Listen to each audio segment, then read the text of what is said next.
What is going on, guys? Mikey's Garage here. Back with another friggin' banger. And in today's video, I'm in a parking garage. My car's way down there, so we're not doing anything on my car. But as you guys can see here, I got a single turbo 335i N54. The car is crazy. You guys are gonna be talking to the owner today. We're gonna be asking him some questions. You know, the same thing that went on with the E92 M3. And then also, once we finish up with the actual reviews and questions, we're gonna get in the car and we're gonna go on a drive with him. Maybe we'll have some more talking while we're in the car and everything, but yeah. Crazy car, single turbo 335i, super duper clean, done well. Me and him been cool for a while. For right now, I don't have a lot of reach, so I'm gonna be doing mostly my friends. I'm gonna see if I can get some outsiders that I could talk to and maybe review their cars also. But for now, I'm just doing my homies for right now because I'm a lot more comfortable doing it with people that I know. And as time goes on, I'll start reviewing. Even if subscribers want to come and bring their cars out, I'll review those. But yeah, super clean 335i today. Should be a nice little review. And yeah, let's get into it. What's going on, everybody? My name is Justin, and here is my 335i. I am the founder of N54 to the front on Instagram, and we are the #1 showcaser for all N54 and N55 platforms in the nation. As you can see, obviously these platforms aren't going anywhere, and obviously these are the first produced turbo engines by BMW, and obviously somebody has to say for them, and it's going to be me. Alrighty, so I guess tell me about yourself and what really got you into cars. What made you like start off, even if it wasn't even this car, like just the background and everything. Alrighty, to start off, I'm originally from New Jersey. I have a background of really being a city boy. That's kind of my lifestyle. If I'm really going to start from the jump, from day one, what really got me into it is really going to be those day one movies, Fast and the Furious. You got to have, you know, all the constant things that you can think of rushing through your mind when you're a kid. You just want to be on something with power, something with motor, something with wheels. Started riding bicycles, scooters, things like that when I was younger. Suited to jump into while I'm driving and stuff like that once my dad gave me the opportunity. Once we crossed that bridge, you know, started to develop myself into more of something that I can adapt myself to. Alrighty, so moving on from like your background and everything and how it started. Oh, what was the first car that you got into? First car I had was a E90 325i 2006. Really did not get much to do with that car. Only had it for about 6 months. Okay. So if we're really going to talk real, first car I actually had was a 2008 335xi. Started off with full bolt times, you know, charge pipe. Went ahead and got taken care of with an MHD stage 2 tune off the shelf. 90-degree fueling, catless downpipes, things like that. Fun little car to enjoy in New Jersey, where I'm originally from.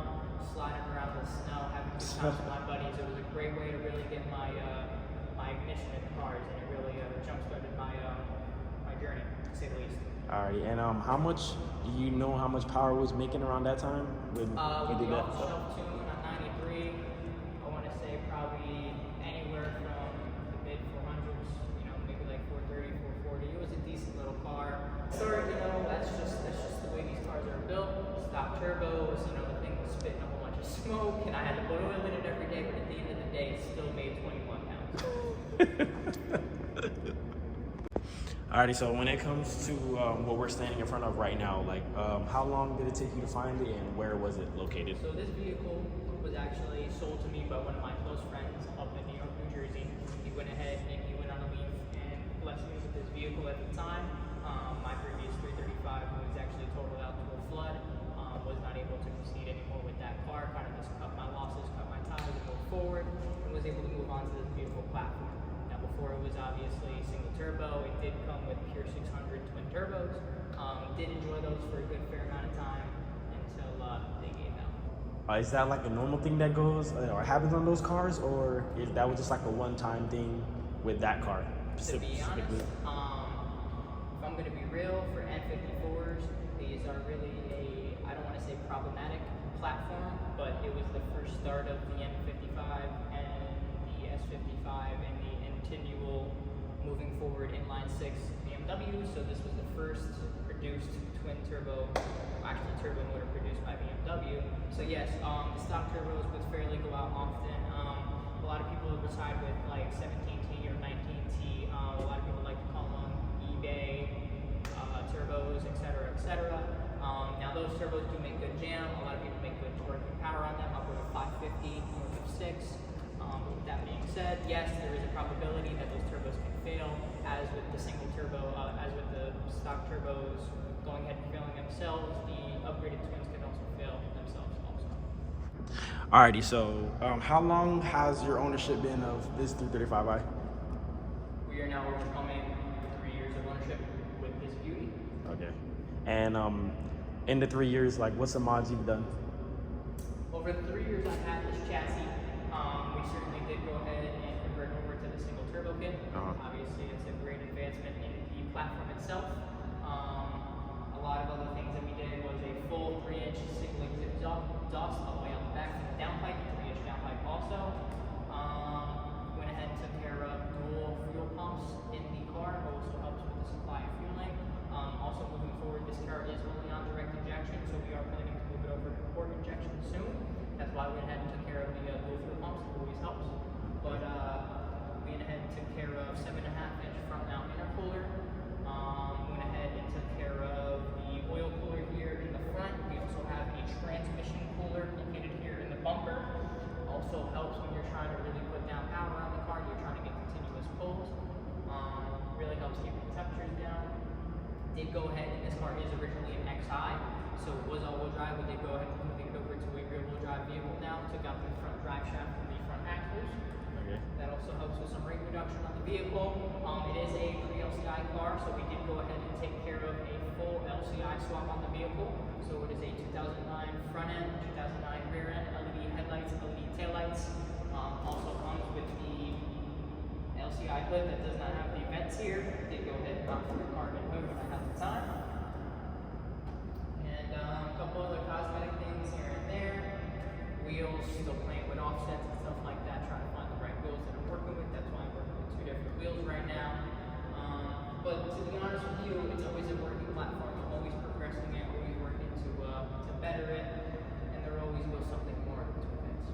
Alrighty, and then for people that like are just getting into the BMW community, because even myself, I don't really know too much, but what's the difference between port and direct injection?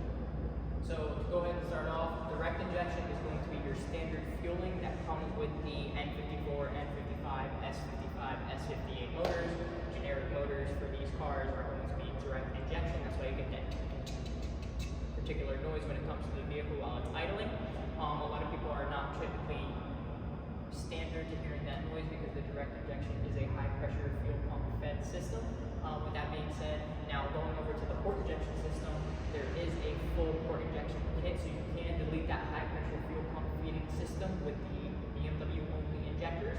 Now they do have that Nexus, the port injection kit, where you can run physical 1050 cc's, 1100 cc, 1200 cc injectors in there, getting rid of the high pressure fuel pump and the $3,000 to $4,000 injectors that we don't like to pay for. But you know what? Index 12, as long as you keep them clean, run some good fuel through them, they'll stay good. The port injection is going to be an additional manifold. Either you're replacing your intake manifold here with a secondary fuel rail that goes and supplies more fuel to each of one of your cylinder runners. With that being said, you can either have the intake manifold swapped with that fuel rail or have a plate that supplies these 6 injectors to these 6 intake manifold ports. It sprays additional fueling in there so you can actually turn up the boost compared to you being cut at your stock fueling limits at the boost that you're currently at with your dual fuel pumps or single fuel pump, whatever setup you're running. Alrighty, bro, to start it off, bro, what's the top 3 dream cars? Alright, coming in, top 3 for me. It's going to start off at the bottom. Number 3 is obviously going to be the BMW M4 GTS F82. You obviously got to love that thing. Who doesn't love an F-Series? It's a great car. S55, it's all the great noises. It's got a roll cage, orange accents. You know, we could obviously deal with the little odds and ends of that car, but going on to number 2, obviously, you know, G8X platform has evolved in a lot of people's liking and a lot of people not liking, but for me, I worked at BMW for over a year and a half, and that is, I delivered those cars when they came in new. Truly can't really like those cars. They're track-focused, purpose-built cars, and they're the last focused manual vehicles, automatic vehicles that are driver-focused for us to purchase for as enthusiasts. And for us moving forward, 2025 on, we're not going to have options for us to buy those type of vehicles unless Porsche continues to reduce, as BMW is excluding themselves from the manual 2025 and on. So M4 CSL or M3 CS from the G80 or G82 platform will be my number 2. Now, coming down to number 1. Number 1 is going to be the GT4 RS. Just a little mediocre car you can get around town in, maybe run to the grocery store, maybe run down to, your own house. Whatever you really got to do, manual, PDK, whatever, it'll handle it. It's a great street car. You can't really get around it. And versatility, gotta roll peach, bro. There's not much more to say. Just want to give a big shout out and thanks to Dustin for coming out. He didn't have to do this, and I really do appreciate it. They're helping me out with growing my channel, and you guys get to see some of Florida scene with me reviewing the cars. We don't have a lot of reviewers down here, so I just want to say I really do appreciate you. Anytime, brother. You already know. And yeah, so we're gonna get into the POV aspect of this video. Make sure you guys like, comment, subscribe, turn on post notifications. I'm gonna be dropping all his ads in the comment section and throughout the video, probably in the beginning, but I'll figure it out, but make it work. But yeah, this beautiful 335i and the beautiful owner. So we appreciate it. And yeah, make sure you guys stay tuned for part 2. Connections make the world go around. Grow the community.